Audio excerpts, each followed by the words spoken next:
Football বিশ্বকাপে দুর্ঘটনা বলতে কি বোঝায়? বিশ্বকাপের সবচেয়ে শক্তিশালী দল ফ্রান্সের সেমিফাইনাল থেকে বাদ পড়া হয়তোবা বিশ্বকাপের দুর্ঘটনাগুলোর একটি। এবং যে ফ্রান্সকে সবচেয়ে শক্তিশালী দল ধরা হচ্ছিল, যে ফ্রান্সের অ্যাটাকিং লাইন আপকে সবাই ভয় করছিল, যে ফ্রান্সকে দেখে সবাই বলছিল যে এই ফ্রান্সকে আটকাবে কে, ঠিক সেমিফাইনালে যখন তারা স্পেনের মুখোমুখি হলো, ঠিক তখনই সব প্রশ্নের উত্তর বেরিয়ে আসলো যে এই ফ্রান্সকে আটকাবে কে। স্পেন এই ম্যাচে পুরো ডোমিনেট করেছে, বলতে গেলে মিডফিল্ড ডোমিনেশনের মাধ্যমে ফ্রান্সকে একদম আউট পারফর্ম করেছে, একদম আউট ক্লাস করে দিয়েছে।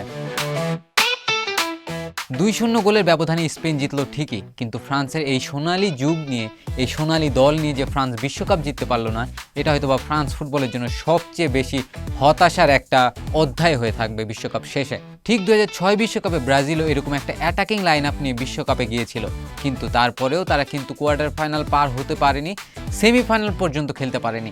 এবার যখন ফ্রান্স তাদের গোল্ডেন একটা জেনারেশন নিয়ে বিশ্বকাপে গিয়েছিল, যখন সবাই তাদেরকে দেখে ভয় করছিল, যখন তারা সেমিফাইনালে আগ পর্যন্ত অপরাজেয় ছিল এবং প্রত্যেকটা ম্যাচেই ডোমিনেট করে জিতেছে, ঠিক তখনই প্রশ্ন এসেছিল যে এই ফ্রান্সকে আটকাবে কে। স্পেন বনাম ফ্রান্সের এই ম্যাচ থেকে বোঝা গেল যে অ্যাটাকিং লাইন আপ বা অ্যাটাকাররা আপনাকে হয়তোবা ম্যাচ জেতাতে সাহায্য করবে, কিন্তু মিডফিল্ড আপনাকে বিশ্বকাপ জেতাতে সাহায্য করবে। স্পেনের বিষয়ে আসি। স্পেন 2010 বিশ্বকাপ জয়ের পর 2014 বিশ্বকাপে গ্রুপ স্টেজ থেকে এক্সিট হয়ে গিয়েছিল। 2018 বিশ্বকাপে তারা রাউন্ড অফ 16 থেকে বাদ পড়েছিল। 2022 বিশ্বকাপেও তারা রাউন্ড অফ 16 থেকে বাদ পড়েছিল। 2022 বিশ্বকাপের পর যখন লুইস এনরিকে স্পেনের কোচের দায়িত্ব থেকে সরে দাঁড়ালেন, তখন সেই দায়িত্ব নিলেন লুই দে লা ফুয়েন্তে, যিনি কিনা স্পেনের বয়সভিত্তিক ফুটবলের কোচ ছিলেন। ঠিক তিনি আসলেন, তারপরে 2023 উয়েফা নেশনস লিগ জেতালেন, তারপর 2024 ইউরো জেতালেন, 2025 উয়েফা নেশনস লিগেরও ফাইনালে নিয়ে গেছিলেন। সেই ফাইনালে তারা পর্তুগালের বিপক্ষে পেনাল্টি শুট আউটে হেরেছিল। ঠিক 2026 বিশ্বকাপে 16 বছর পর আবারও স্পেন ফাইনালে গেল। স্পেন এই নিয়ে সেমিফাইনাল খেলেছে মোট 2 বার, 2010 বিশ্বকাপে এবং 2026 বিশ্বকাপে, এবং 2 বিশ্বকাপেই তারা ফাইনালে গেল। স্পেনের এই ফাইনালে যাওয়ার পেছনে একটা মজার কাহিনী লুকে আছে। 2010 সালে যখন দক্ষিণ আফ্রিকায় বিশ্বকাপ আয়োজন করা হয়েছিল, তখন সেই বিশ্বকাপের ওপেনার ম্যাচ ছিল মেক্সিকো বনাম দক্ষিণ আফ্রিকা। ঠিক 16 বছর পর যখন আমেরিকা, মেক্সিকো এবং কানাডায় বিশ্বকাপ আয়োজন করা হলো, তখন ওপেনার ম্যাচ ছিল দক্ষিণ আফ্রিকা বনাম মেক্সিকো, এবং 16 বছর পর স্পেন আবারও ফাইনালে গেল। হয়তোবা এই ফাইনাল তারা জিততেও পারে, তাদের লোগোর উপরে হয়তোবা 2 নম্বর স্টারও বসাতে পারে। তবে ফ্রান্সের একটা হতাশার অধ্যায় শেষ হলো। 2012 সালে যখন দিদিয়ার দেশম ফ্রান্সের কোচ হয়ে এসেছিলেন, তখন ফ্রান্সের অবস্থা ছিল খুবই নাজুক, খুব নড়বড়ে। তিনি আসলেন, ফ্রান্সকে গোছালেন। 2014 বিশ্বকাপেও ভালো পারফরমেন্স করতে পারলেন না।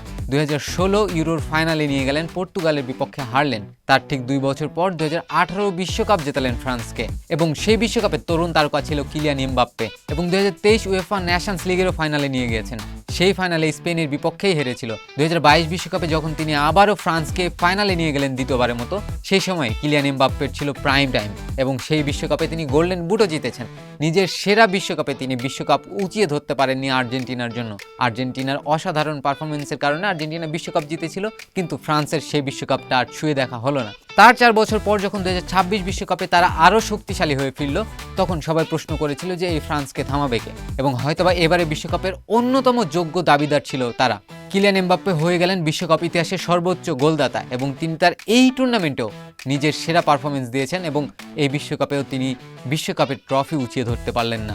তিনি যখন দলের কি প্লেয়ার, তখন তার বিশ্বকাপ উঁচিয়ে ধরা হলো না। তবে প্রথম সেমিফাইনাল থেকে আমরা একজন ফাইনালিস্ট পেয়ে গেছি, এবং সেটা হচ্ছে স্পেন। এবং দ্বিতীয় সেমিফাইনাল অনুষ্ঠিত হবে আজ রাত 1টায়, এবং সেই ম্যাচটা হতে যাচ্ছে আর্জেন্টিনা বনাম ইংল্যান্ডের বিপক্ষে। একদিকে রাজনৈতিক দ্বন্দ্ব এবং আরেকদিকে মাঠের লড়াই। কে জিতবে এই ম্যাচে? লিওনেল মেসির হাতে হয়তোবা আর 2টি বিশ্বকাপ ম্যাচ রয়েছে আজকে, এবং হয়তোবা ফাইনাল অথবা থার্ড প্লেস ডিসাইডিং ম্যাচ হতে পারে। তবে লিওনেল মেসি তার ক্যারিয়ারের শেষটা কিভাবে টানছেন, সেটাই এখন সবচেয়ে বড় আগ্রহের বিষয়। সবাই হয়তোবা সেই দিকেই তাকিয়ে আছেন।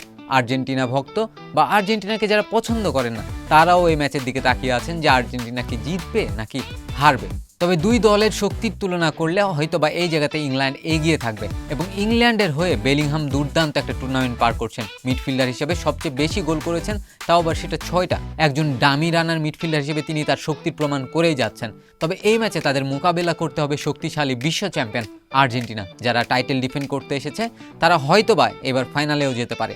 তবে এই ম্যাচে কে জিতবে, এটাই এখন সবচেয়ে বড় প্রশ্নের বিষয়। আপনি আপনার প্রেডিকশন জানিয়ে দিতে পারেন কমেন্ট বক্সে এবং বিশ্বকাপের সকল আপডেট পেতে চোখ রাখুন বণিক বার্তার পেজে এবং অফিসিয়াল ইউটিউব চ্যানেলে।